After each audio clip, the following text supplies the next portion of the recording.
Bukas ang presidential son na si Ilocos Norte 1st District Representative Sandro Marcos at First Family sa lifestyle check ayon kay Palace Press Officer Undersecretary Claire Castro.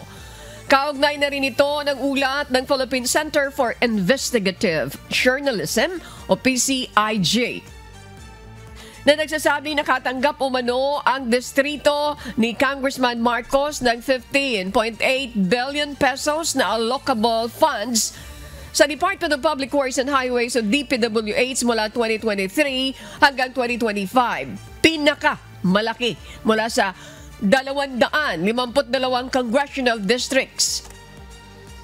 Ayon kay Yusek Castro, nabasa na ni Pangulong Ferdinand Marcos Jr. ang naturang ulat at kumpiyansang masasagot ito ng kanyang anak.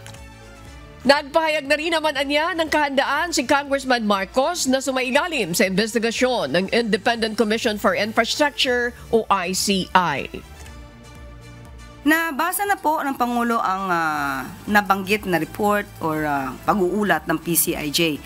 But as of now, I cannot speak for in behalf of Congressman Sandro Marcos.